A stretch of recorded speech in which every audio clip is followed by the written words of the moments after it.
So hello everyone, I'm Francois-Xavier Deniele, Esports Director for Ubisoft. Gamer Braves!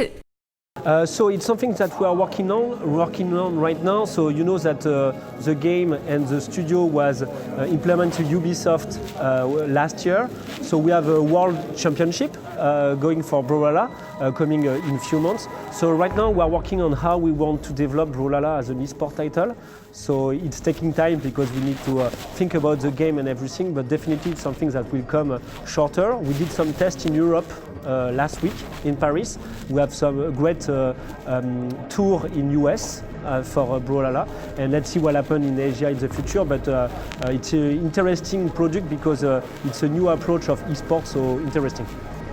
Not yet. It's something that the Ubisoft team, Ubisoft mobile team needs to work on. But right now, it's very interesting to see mobile is becoming more and more important, especially in Asia on esports. The question is more about do we want to replicate the concept of a game we have, an HD game, or we want to use another kind of game. But we don't have yet an esport title on mobile, but it's something that for sure it will become more and more important in the future. It's the first time we are coming in Asia, finally, after 3 years of esports.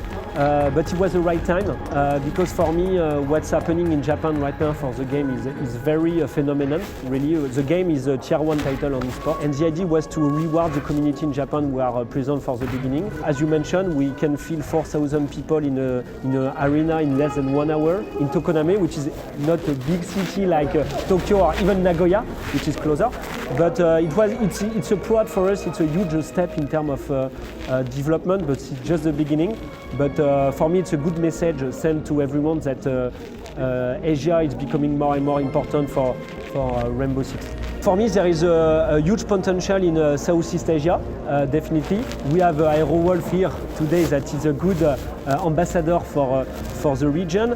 For me, there is a huge potential in Southeast Asia because for me, it's already a mature market for esports, not on Rainbow Six yet, but look at what League of Legends is Southeast Asia. So for me, there is a huge potential because it's a market where people are already educated to watch esports. The new generation, they know how to watch it. So we just need to we need to create some tournaments based on the DNA of the country and the region. So that's why we have some tests right now in Thailand, for example, and we want to make some tests in Indonesia and other countries soon. But the idea is go step by step. For me, first we need to create some grassroots tournaments and some local tournaments. We have the Pro League right now, and the idea is to have these two layers working at the same time and to find the best way to link everyone at one point. It can be a good thing to do, but we need to be careful because merging community, it's sometimes quite difficult, especially when you have such a title like Rainbow Six, where you have a huge community, where you can put a lot of people, meaning that if you are putting other game at the same time, you can maybe have just a Rainbow Six community and maybe they are not interested into other game. So question of balance between game is very important, but what can be interesting is using a big esport title for one game to present other title and to see if there is a possibility and a capacity to become esport. Why not? But we need to be careful about community because we can see here in Japan that people are coming for Rainbow Six and they want to see Rainbow Six experience and everything. So it depends also of the country and where we are going. So for me, Rainbow Six and esports it's a retention and engagement tool for our community. For me, esports is helping us to show to everyone that we are investing on esports. We are investing, on the game, and the game is evolving. For me, while Rainbow Six is a good esport title, because of the concept of the game for sure, but also because we are updating the game every 3 months, meaning that the game is moving and the meta is changing. So it means that being the best player of Rainbow Six is taking time, and you will not always be the best player. Look at it. Look at here in Tokoname, we don't have G2, Team Empire are not here, so meaning that we have a new team coming. So for me, it's helping the team to challenge helping the production team, to challenge themselves about the game and how you need to evolve it. And it's also a good message sent to the community that we are here for a long time and we are investing into the game. So for me, as you mentioned, it's the 5th year, so meaning we are, it's not the end of the road for Rainbow Six. I can honestly say that 5 years ago it was already releasing the game and having 1 or 2 years of content was already a challenge. But now we have 5 years of Rainbow Six, which is a huge achievement. But we have plenty of things to show and to introduce more into Rainbow Six. So I can't wait to share with everyone. I cannot today, unfortunately, but we have a huge ambition, especially in Asia and especially in Southeast Asia, where I think we can grow a lot and we have the potential to become bigger on this territory. But it's taking time and need to go step by step. Last thing is introduction of China, which is for us important at one point, because to become a big like League of Legends or Counter-Strike, you have to be big in Asia and in China. So we are working right now with our partners Tencent to release the game in China, and start the scene to develop it and make sure that we have a scene later in China. Fortunately, I cannot share the thing today, but going back in Asia, definitely we'll go back in Asia for a final.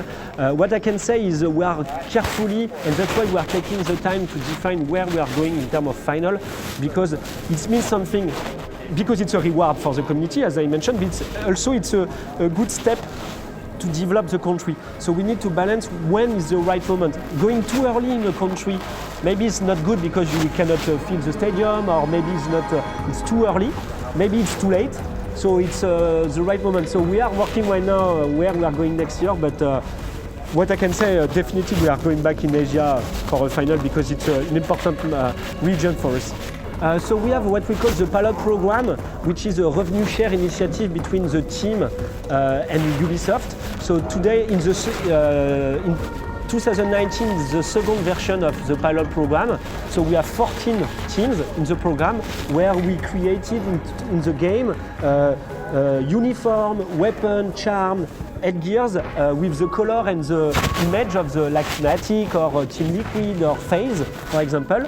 And we are selling this item in game, but we are giving some part of the revenue to the team itself to help them to grow in terms of business and in terms of revenue. We are also some rev share for the prize pool. So we have a different approach of rev share, but definitely something important, and we'll continue to work on to make sure that we are pulling, if possible, more team into the program, because it's important to help the team to grow, because it's a good message that our ecosystem is healthy and it can grow as a whole. So for Southeast Asia, our idea is really to, because we are present with our local offices, but we want to make sure that we are as close as possible to the local market. So we are right now checking and see who is the best partner for each country to work with, because we are not present on every territory.